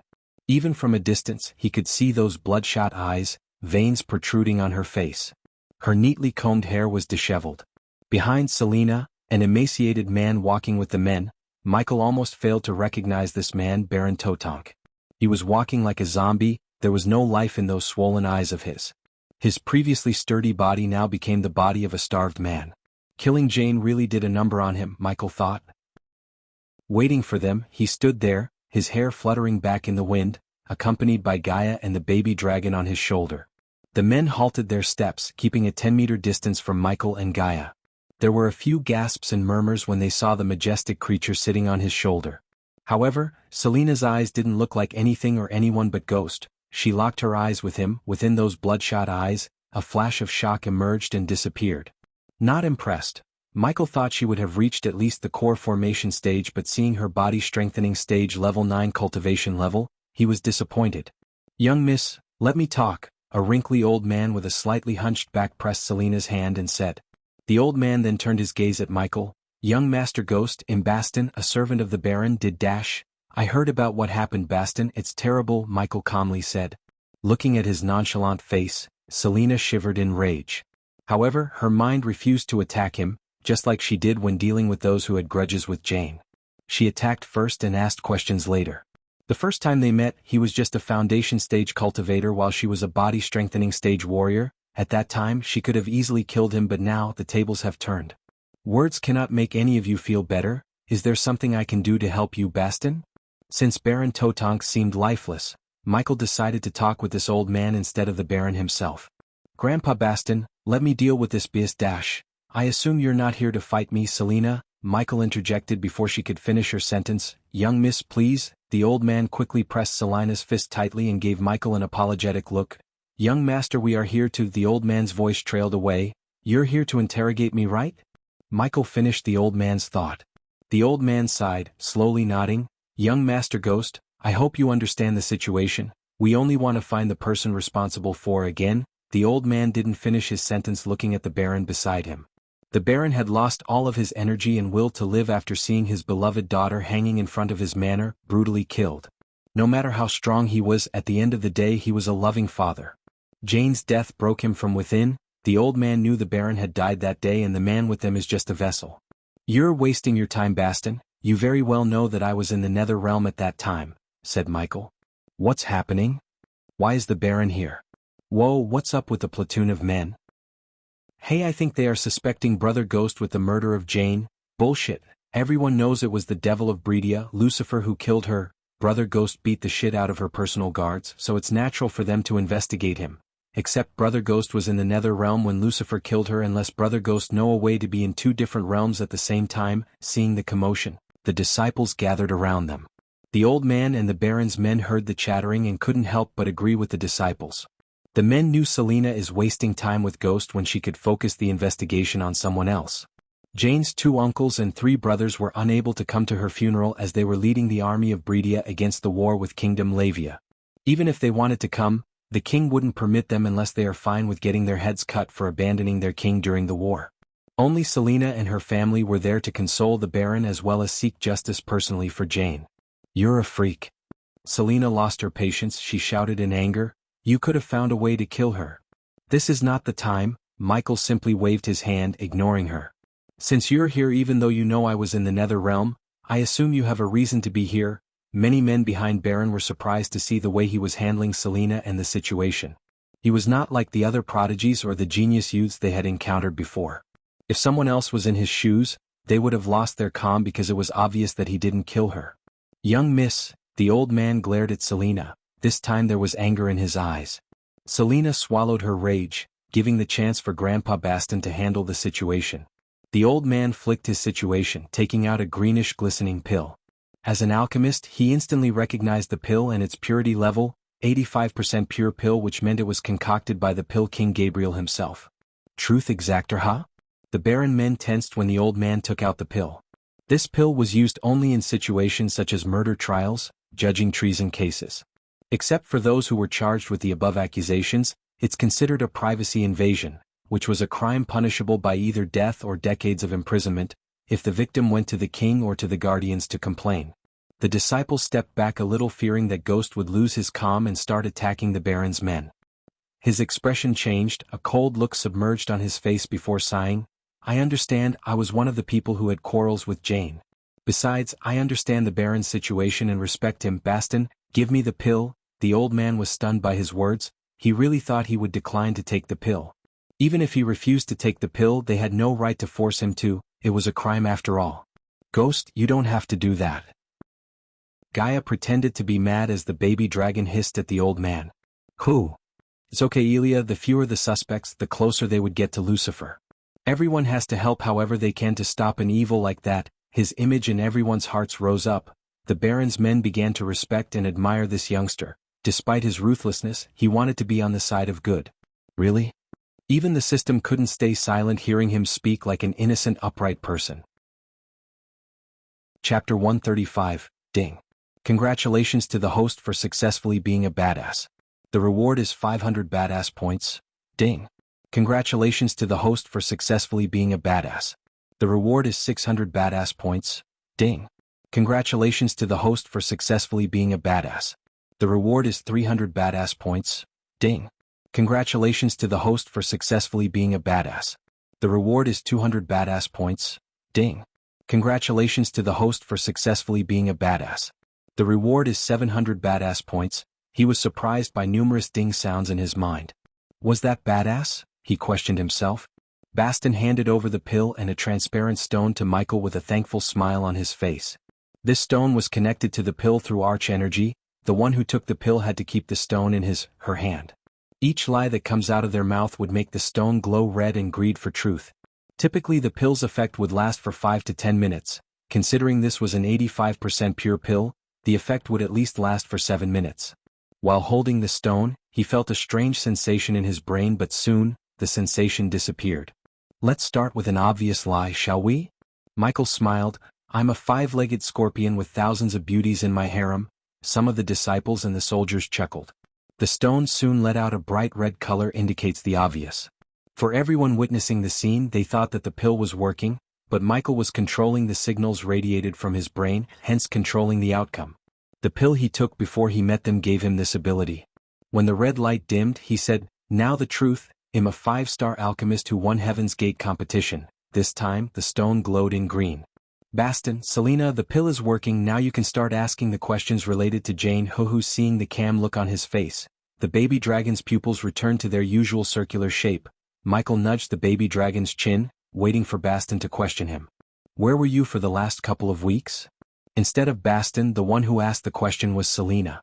In the nether realm, the stone shined in green. No one among the disciples looked surprised because they knew he was there. Where else could he have gotten a baby dragon? Selena frowned. Did you wish to harm Jane in any way? The old man and the Baron's men locked their eyes with the stone, waiting for his answer. No, I did not.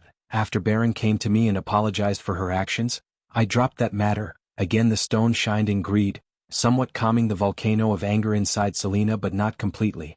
Did you dash? Soon, when the stone lost its color, she asked another question, but only to get interjected by Michael.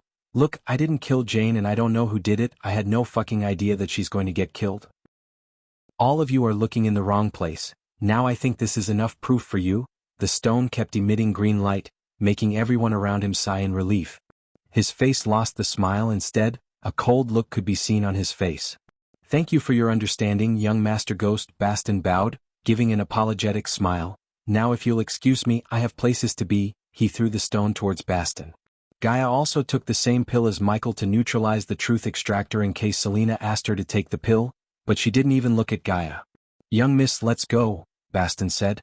As they were turning back to leave, Michael sensed the powerful entities around him who stayed hidden also disappearing from his environmental scanning one by one. The Holy Guard, Michael mumbled. He already knew the church is investigating Jane's murder. hoping to find Lucifer. He had heard about these holy guards from Gaia, even she knew so little about them except the holy guards are the Chich's ultimate weapon. Apparently the church worships two gods, the sun god and the water god.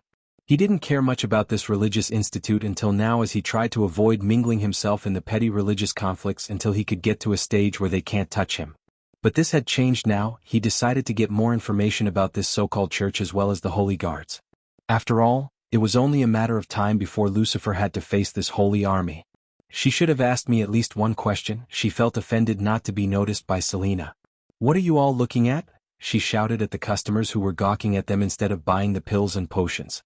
They immediately turned their gazes away from her. They all knew her temperament and did not want to piss off this bad-mouthed girl. "Well, add new products tomorrow, so don't forget to bring your pay cubes." Instantly her words caused a commotion among the nobles and the rich. "Miss, what are the new pills and potions?" One of them from the crowd shouted excitedly.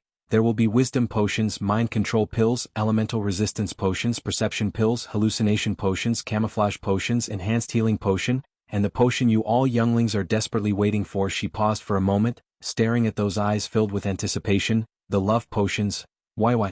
Finally. Hooray." Half of the crowd immediately threw their hands up and cheered. Most of them were single guys, obviously. However, Michael noticed some old grandpas grinning devilishly, which was creepy. Michael and Gaia laughed inside, seeing the expressions on their faces. Most of them were thinking love potions would make their crush love them. However, the love potions don't work like that. The love potions would only work on someone if he already has some feelings for the other. Using the love potions was fairly simple. One has to put a single drop of their blood and make their crush drink. After drinking, the love potion would intensify the feelings for the other if one has any. For an instance, Selena had no feelings whatsoever for Michael, so no matter how many love potions he makes her drink, she wouldn't fall in love with Michael. However, it was a different matter for Gaia. During the nights, she would debate with herself to find whether she holds any feelings for him or not. It had been almost half a year since she started to be with him. He first rescued her from her fellow Nagas, helped her stay hidden, fed her, and more than anything, by curing her crippled cultivation, he saved her life. She felt it's natural for her to develop feelings for him, but still, she wanted to make sure of it. Hence she secretly planned to use the love potion on herself.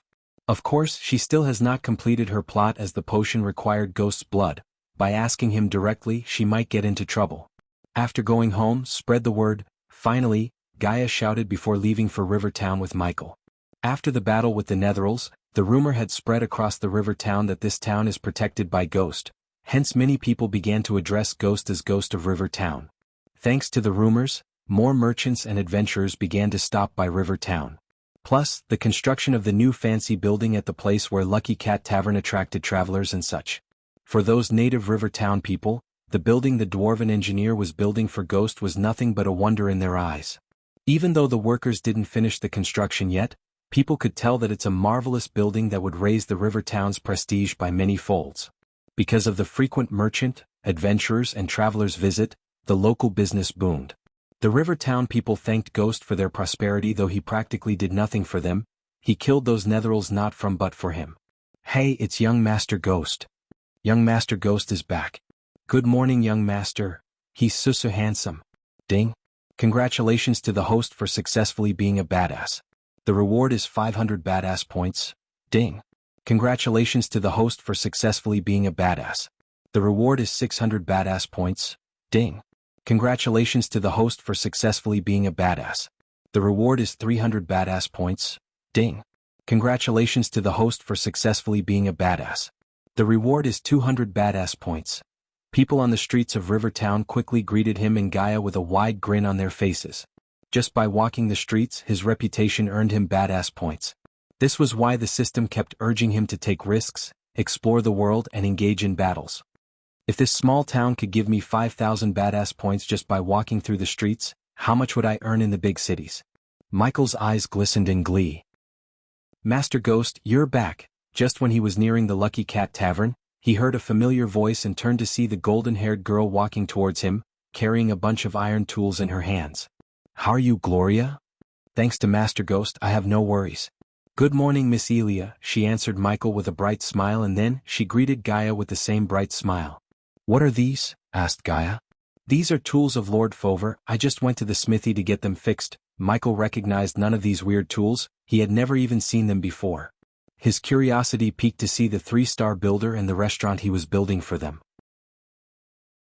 Chapter 136. The air was filled with hammers hitting the stones and iron. Upon arriving at the construction site, Michael saw the bare bones of the building. The wooden planks, iron beams and half-built walls which were glistening in the daylight radiated certain charm.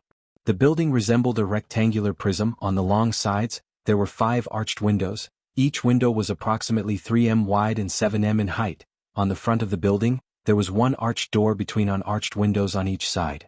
The building was lifted by a 3 m foundation so one could enjoy the view of the river clearly. On the far end of the building, Michael noticed the vents, stoves, and ovens being built by another set of workers. Michael walked up the few stairs to enter the building when he saw a couple of carriages stopping in front of the building. Both Gaia and Michael frowned at this sight. The carriages had scratches, burn marks, and cuts all over them. It was evident these carriages were attacked. Soon people slowly came out of the carriages, wounded. This scene attracted the people of River Town. Few of them stepped forward to support the wounded soldiers. Gaia's face instantly turned cold the moment she saw the people taking out dead ones from the carriages. All the dead bodies had deep cuts, burned marks, and severed limbs. Following the dead bodies, a short sturdy man with a large beard jumped out of the carriages, carrying a huge battle axe. The short man compensated for his lack of height with his muscles. The man carried that huge-ass battle axe like it had no weight. "Dwarf," Michael mumbled under his breath. This was the first time he had seen a dwarf in real life. The dwarf was exactly like one of the dwarves in the Lord of the Rings movies. "Fover, what happened?" Gaia asked as the dwarf put the battle axe on the ground, producing a loud thud sound. "Bandits happened last. Ye told us there be nae bandits between here and Bradford." "Bandits? Where?" After Jane sent bandits to harass their customers, Gaia personally went to the forest surrounding the Sunrise sect as well as the forest surrounding the river town to kill every single bandit. She was sure there are no bandits to harass them until now. "Fucking bloody beastmen, ambushed us near the moon goddess temple. These puny humans stood nae chance against their guerrilla attack," cursed Fover, failing to notice Michael in the heat of the moment. "Beastmen wouldn't usually enter a human kingdom. Ghost, we have to investigate this." Only when she mentioned the name Ghost, the dwarf turned his gaze at Michael. For a second, Fover just stared at him to sense his cultivation level. Soon, his eyes slightly widened in surprise. "So ye be that famous Ghost o' River Town? Yeah lad, ye need to do something about these bandits. They already destroyed most o' the materials I needed to finish the building. Destroyed the glasses. I'm gonna rip them to pieces." Veins popped on Gaia's face. Considering this plan of Michael's required more glasses, even than the stones, this shipment was extremely important. These were not normal glasses. The dwarf ordered them, glassmakers, to custom build the glasses which cost them a huge chunk of gold coins. "Go and check out the forest, but I guess they are long gone by now." "I have to look," she said and rushed towards the place where they left the Pegasus.